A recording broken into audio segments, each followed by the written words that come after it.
The withering did not announce itself. That was perhaps the cruelest part. It arrived quietly, a patient presenting with tremors and mild photosensitivity, easy to attribute to travel fatigue or dietary deficiency. By the time Chief Physician Sorvaan understood what was moving through Helix Frontier Station, 43 beings had already crossed into the second stage of neural cascade failure, and his hospital had transformed into something his carefully ordered mind refused to accept, a place where he was losing. Sorvaan moved through the wards with the controlled economy of a being who had spent 140 years learning not to waste motion.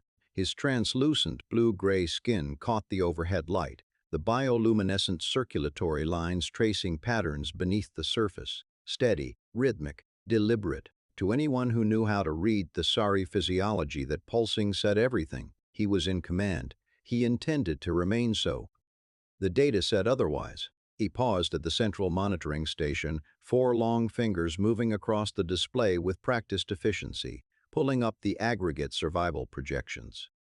61%. He had adjusted the antiviral cocktail 14 times. 14. He had recalibrated the nanoscopic surgical drone swarms to target the withering's protein signature with greater precision than any previous outbreak protocol. He had optimized the neural regeneration bath schedules down to a margin of 7 minutes, squeezing every possible efficiency from the equipment. The machines were functioning at peak capacity. His staff were running on stimulants and determination, and 61% of his patients were surviving. He was a physician with 140 years of practice, 18 published papers on neurological disease management, and full access to some of the most sophisticated medical technology in 3 sectors. 39 out of every 100 patients in his care were dying. The gill slits along his neck fluttered once, a brief, involuntary tell, and he pressed them flat with sheer professional will. The anomaly that kept breaking his models was not the deaths. Death in a pandemic was statistically predictable. What fractured his understanding was why those specific patients were dying. Their treatments were working. He could see it in the biometric readouts. The antivirals were suppressing the withering's replication cycle. The drones were clearing degraded neural tissue. The regeneration baths were rebuilding damaged pathways. The medicine was functioning. The patients were not. Their nervous systems were simply declining further than the treatments could account for, as if something outside the biological mechanism was accelerating the disease's progression. Some variable his models weren't capturing was pulling patients past the threshold where even excellent medicine couldn't retrieve them. Sorvaan had no category for this. Biology operated on chemistry. Chemistry operated on predictable interactions. There was no variable in his models for whatever this was. He was still staring at the numbers when Station Commander Tallis appeared at his side. A compact Velny woman whose antennae were folded back in the particular angle that meant she was about to tell him something he would not want to hear. She told him a human medical volunteer had arrived on the supply shuttle. One person. She was from a human disaster relief organization, answering their general distress call. Tallis said the word volunteer with the careful neutrality of someone who had made a decision and was presenting it as fait accompli. Sorvaan's resonance organ, deep in his chest, produced a subsonic hum that he kept below the range of most species' hearing, but that any thesauri in the corridor would have recognized immediately as the frequency of professional contempt. He went to the docking bay because protocol required it.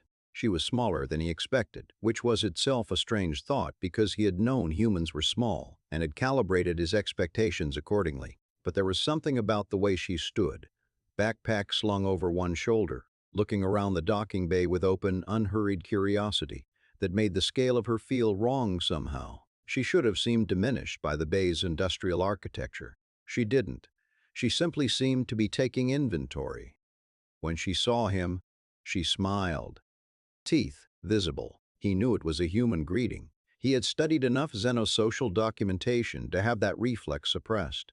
Nevertheless, his gill slits fluttered. She said her name was Amara Osei. She was a field medic, and she was here to help however she could. Her voice had a warmth to it that Sorvaan categorized as a cultural affect, and then immediately had to stop categorizing because she was already asking about the patient population breakdown and the current treatment protocols and whether there were specific species cohorts showing differential survival rates. He answered her questions with clipped precision because they were reasonable clinical questions, and he was a reasonable clinician. He told her about the withering's neurological mechanism. He told her about his treatment approaches. He told her about the 61%. She listened to all of it with her full attention in a way that should have felt perfunctory but somehow didn't. He assigned her to Ward 9. It was the most honest assignment he could make. Ward 9 was the overflow ward, which was the hospital's polite administrative language for the ward where patients went when the prognosis had been quietly, professionally, and completely abandoned. 18 patients from 6 species maintained on standard supportive care, monitored by automated systems that would dutifully record their deterioration and eventual deaths with excellent data integrity. He told himself it was appropriate resource allocation. He told himself that one human with a backpack of primitive tools could not meaningfully affect outcomes in the station's primary wards where his real staff were fighting the real battle. He told himself she would see the hopelessness of Ward 9 within a few days, process her own limitations, and request repatriation to human space. He went back to his data and did not think about her again for 6 days. Ward 9 smelled the same as all the wards: antiseptic, recycled air, the faint metallic undertone of medical equipment, cycling through diagnostic routines. Amara stood in the doorway for a moment, taking it in. 18 patients, machines everywhere, doing their jobs with admirable efficiency. The readout displays above each bed glowed with biometric streams, numbers and graphs and alerts and data. A continuous silent conversation between the hospital systems about the biological status of 18 beings. None of the 18 were awake. Or rather, some of them were technically awake. She could see the small Volney at the end of the row with his antennae moving in slow, uncertain circles, and 2 of the Merithian patients had the still alertness of species that rested with open eyes, but none of them were present in the way she recognized as being alive. They were just waiting. She set her backpack down next to the nearest bed, pulled up a chair from the corner where it had been pushed to make room for equipment, and sat down. The patient in this bed was a Velnai, slight and pale, antennae trembling in small continuous shivers. His file, pulled up on the display, gave her a case number and a treatment schedule and a prognosis window. It did not give her his name. She checked 2 more screen panels before accepting that his name was simply not in the documentation. She said hello. She said she was a doctor, and she was going to be working in this ward, and she was wondering if he could tell her his name. He looked at her for a moment, as if he wasn't certain the question was real. 11 days, the file said. He'd been here 11 days. He told her his name. She said it back, getting the tonal inflection slightly wrong on the second syllable. Tried again. Got closer. His antennae stopped trembling. They remained still for almost 4 seconds before he told her that was better. She spent the rest of that first day learning 18 names. Nurse Thesic had been assigned to Ward 9 6 weeks before the withering arrived, which meant she had been working in Ward 9 for 6 weeks before anyone noticed her skills were exceptional enough to waste in Ward 9. She had been trying to engineer transfer requests that didn't read as career desperation when the outbreak happened and the transfers stopped. She resented Ward 9 with the quiet professional fury of someone who knew exactly how good they were and exactly how invisible they'd become. She was not prepared for Amara Osei. In the first 3 days, Thesic watched the human doctor ask her to help translate basic greeting phrases into Thesari, into Merithian, into Dracaran. Amara carried a small notation device and wrote the phrases down phonetically, then practiced them in the ward between patient checks, muttering to herself in the adjacent storage alcove in what sounded to Thesic like a series of creative mispronunciations that gradually, through sheer stubborn repetition, became recognizable words. The Sikh found herself correcting the pronunciation of good morning in her own language, and then standing very still for a moment, trying to understand what had just happened to her morning. Within a week, Amara had learned to say good morning in 4 languages. She also adjusted the ward lighting because she had walked the room at different times of day and noticed that 3 of the patients were flinching slightly from the overhead spectrum, not flagging it to the automated systems, just flinching because none of the automated systems had been programmed to interpret flinching as medically relevant data. She found the manual override for the photosensitivity settings, which were technically available to all medical staff but which no one in Ward 9 had ever used. She turned them on. One patient, a large-eyed quarini, whose species had evolved in low-light forests, exhaled in a long, slow breath and visibly relaxed for the first time since Thessic could remember. Amara rearranged the beds. This required a conversation with the ward's maintenance AI, which had opinions about bed placement relative to the monitoring equipment cabling, and a conversation with Thessic about whether it was allowed, and a conversation with the Merithian patients about whether they would prefer to rest on the floor, as their species traditionally did, with blankets provided, rather than in the raised beds that the automated setup had assumed all bipedal species would prefer. The Merithians would in fact strongly prefer the floor. No one had asked. She brought a small speaker from her backpack. She found ambient sound files through the station's public database, water sounds, wind, recordings of natural environments. She matched them to species origin worlds as best she could. The Dracarin patient at the far end of the ward had been lying in total silence for 9 days. She played him something that wasn't quite the sound of Dracarin Canyon winds, but was close enough that he turned his massive armored head toward the speaker, and his breathing, which had been shallow and rapid, slowed. She touched them. Thessic watched this with something that fell between professional alarm and fascination. Physical contact between patients and medical staff on the station was essentially non-existent, a functional norm driven by the enormous variability in species contact preferences and pathogen transmission concerns. Amara wore gloves when she needed to and bare hands when she didn't, made the assessment quickly and correctly, and held the hand of Avelni, whose family was 8 days of travel away and who had been staring at the ceiling for 3 days. She sat on the floor next to the Merithian patients. She adjusted Gorveth's pillows. Gorveth was the kind of problem that Ward 9 had been specifically designed to not solve. He was Dracarin, 2 meters of armored reptilian warrior species, built for combat in environments that would kill most other beings in minutes, currently losing a battle with a neurological disease that did not particularly care about his impressive physical architecture. His neural pathway density was what made his species such exceptional fighters. It was also why the withering moved through Dracarin with particular viciousness. He had been in Ward 9 for 12 days. He had declined conversation from Thessic on 11 of them. Amara adjusted his pillows on the first day. He told her they were fine. She said that fine wasn't what she was aiming for. He should be comfortable. He stared at her with his amber eyes, which were the size of Amara's fist, and said nothing. She adjusted the pillows again and told him to let her know if they needed more adjusting. The second day, she adjusted them again without comment. The third day, he told her, unprompted, that the left one was too high. On the 7th night, when the ward was quiet and the automated systems were cycling through their midnight diagnostic routines, Amara was sitting with Gorveth and she asked him where he was from. He said Drakkar Prime, like every Dracarin, was from Drakkar Prime. She said she meant specifically, what part? What did it look like? He was quiet for a moment. Then he said the canyon territories, red rock, very little water. You could see 3 moons from the canyon floor on a clear night. She asked if he had family there. He said a daughter, 8 years old. Her name in Dracarin translated roughly as something between Ember and Survive.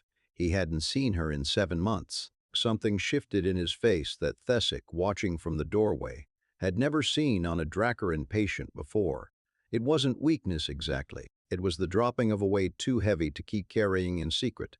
He said very quietly that he was afraid she would never know he had been thinking of her, that he would die in this ward connected to machines, and she would be told later, officially, by a notification on her family's communication terminal. Amara took his hand in both of hers. Gorveth's hand was roughly the size of her head. She held it anyway. She said, "Then let's make sure that doesn't happen." She stayed with him for 3 hours. She told him about her own family, her mother in Accra, her brother who was an agricultural engineer on a colony world. She told him about a patient she'd treated during a famine outbreak 6 years ago, a massive Crethian warrior who had cried for 20 minutes and then recovered so quickly the medical team couldn't explain it. She made him laugh, a low resonant sound like stones shifting so unfamiliar in Ward 9 that Thessic startled in the doorway. She did not change his medication. She did not adjust his treatment protocol. She held his hand and told him he mattered and talked to him until his breathing evened out and the monitors showed something the automated systems had no category for: a sustained reduction in stress hormones across a 3-hour period, dropping 28% below his previous baseline, at which point his neural pathway readings stabilized in a pattern that the diagnostic AI flagged as anomalous improvement. When Amara finally left his bedside, Gorveth was asleep. It was the first time in 12 days that the word asleep applied to him rather than sedated. Sorvaan found the data at 6,000. He reviewed it twice. He pulled Gorveth's full file and ran the analysis himself manually, because he did not trust the automated summary to catch what he was looking for.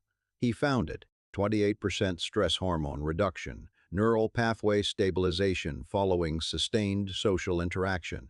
His gill slits fluttered. He pressed them flat. They fluttered again. He was already suspicious. He had not checked Ward 9 statistics in 6 days because Ward 9 statistics were not expected to produce surprises. And then, 3 days ago, he had glanced at the survival projection out of administrative obligation and found it had moved. He assumed a data error. He audited it. It was not an error. Ward 9's survival rate had climbed from the station's average of 61% to 79%, using, as far as he could determine from the treatment logs, standard antivirals, standard supportive care, and equipment he would have described as charmingly historical. He began observing. He positioned himself in the monitoring alcove of Ward 9 at 07 and documented everything with the meticulous precision that had produced 18 published papers and 140 years of clinical excellence. At 07:10, Amara entered the ward and said good morning to every patient by name, not as a general announcement.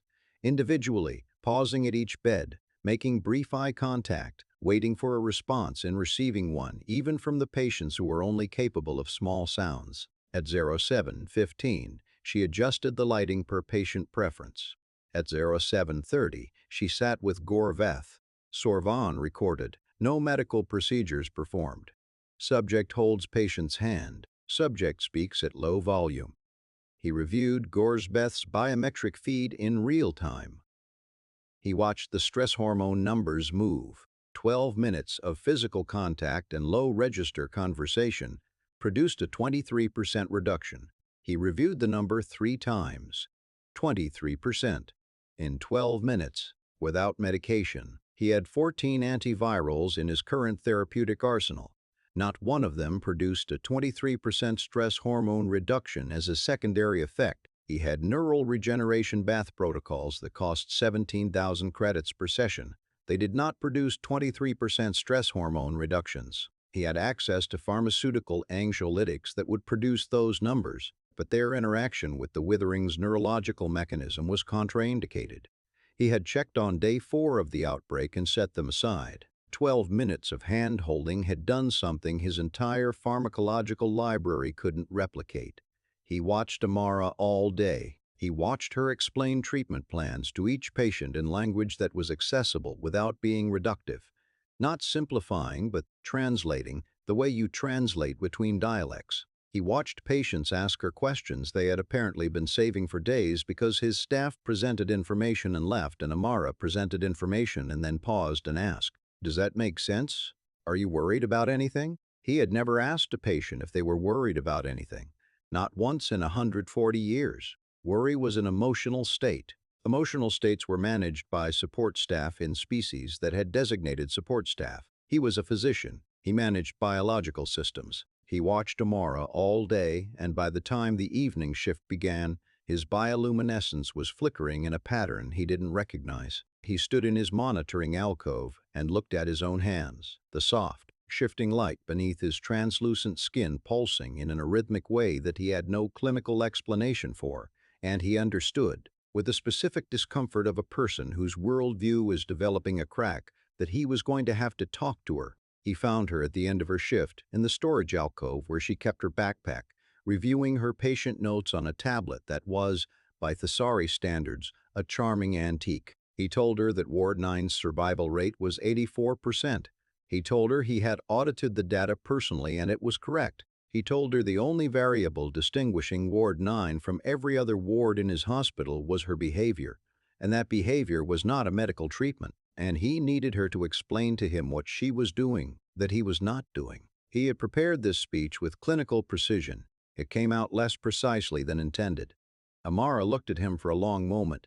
Her expression was not superior or triumphant. It was something Sorvaan had fewer tools to interpret. Something gentle. The way you'd be gentle with someone working very hard to understand a thing that was going to change them when they understood it. She asked when was the last time he had sat with a patient. Not monitored, not treated. Sat with them. He did not answer.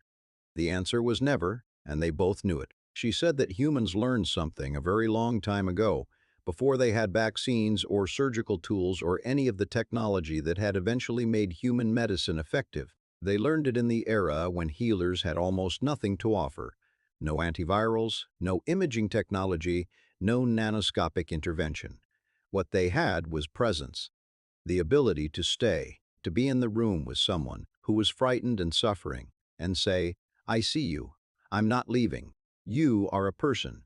And I know your name, and you matter to me." She said fear suppresses immune function. She said isolation accelerates neurological decline. She said that the withering attacks nervous systems, and terrified isolated nervous systems fight it worse than nervous systems that have been told by another living being and not a biometric monitor that they are not alone.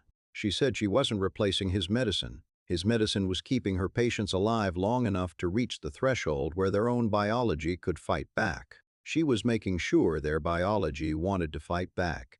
Sorvaan stood in the storage alcove of Ward 9 for a long moment. His resonance organ produced a subsonic hum that he became aware of only when he caught Nurse Thesic's expression from across the room. She had heard it. The frequency was not one he had produced in professional settings before. It was the frequency his species used for the moment when a long-held certainty fails.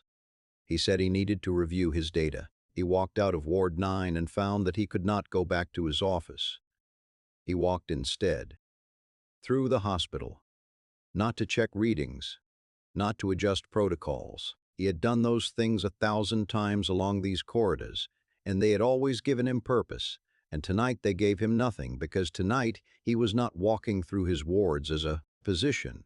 He was walking through them as someone seeing them for the first time. His lidless eyes were not designed to look away. He had always considered this a diagnostic gift. He could see in spectrums other species couldn't, could detect subtle discoloration that signaled internal hemorrhage, bioluminescent pattern shifts that indicated autonomic distress. He had never once considered what it meant that he also could not look away from the 140 patients in his wards who were lying alone in the dark. A young Velny whose file said he was 19 years old, staring at the ceiling with the still, glassy attention of someone who has run out of thoughts to think. The Fessery patient, one of his own species, whose bioluminescent patterns were so dim and slow that Sorvaan stopped walking.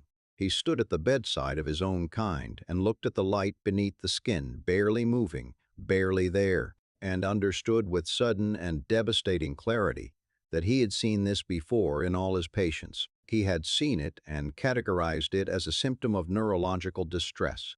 He had not understood until this moment that it was also something else. It was a being whose light was going out, not because the medicine was failing, but because no one had told them it was worth keeping lit. A Merithian curled on its bed in the slightly awkward way of a species that had not evolved to sleep elevated, because no one on Sorvaan's staff, himself included, as the physician who had reviewed every patient admission protocol, had thought to ask. He stood in the center of his hospital and his resonance organ, without any conscious decision on his part, began to hum.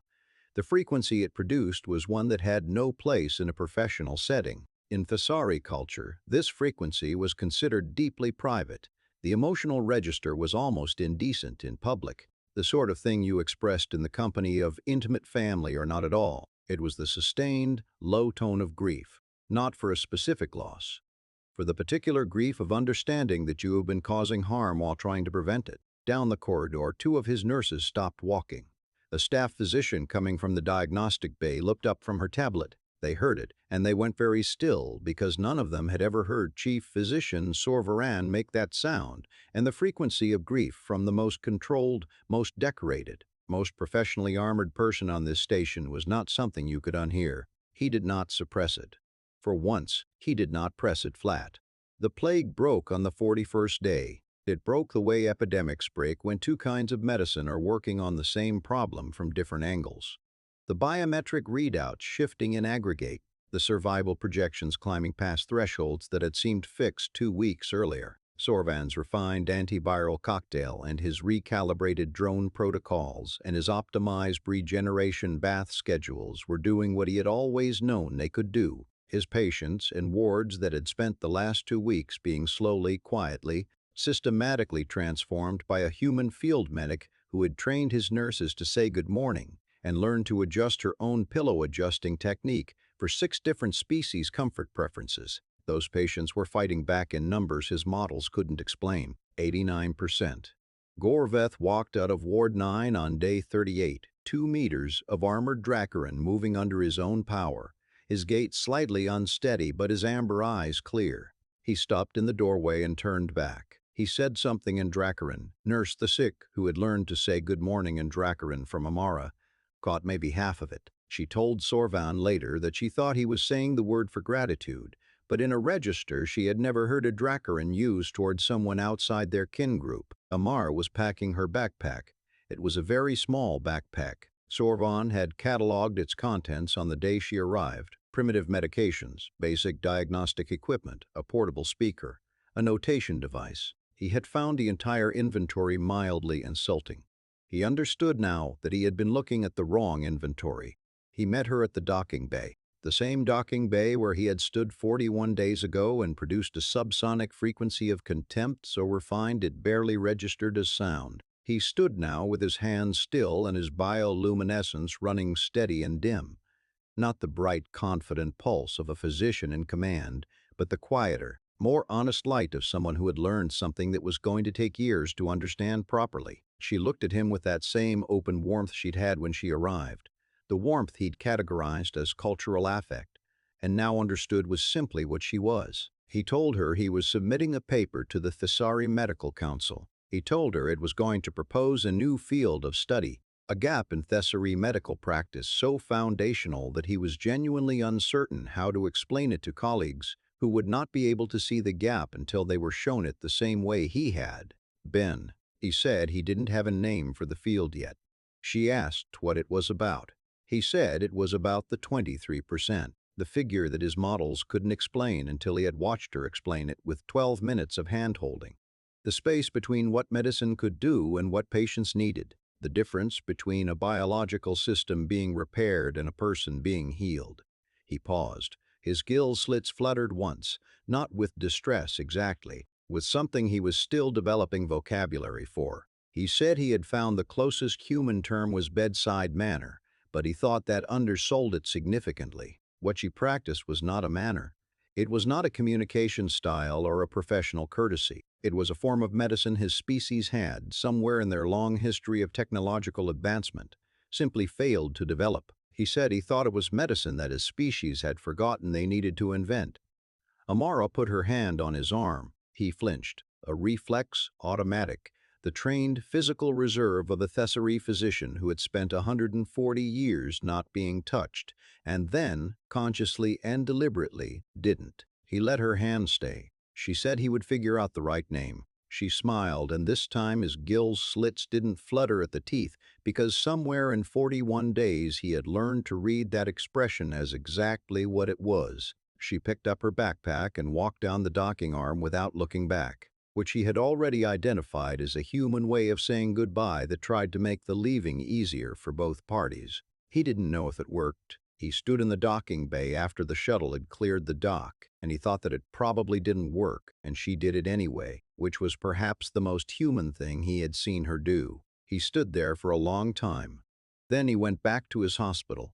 He walked through the wards once, not checking readings, not adjusting protocols, just walking. He found a chair and carried it to the nearest bed.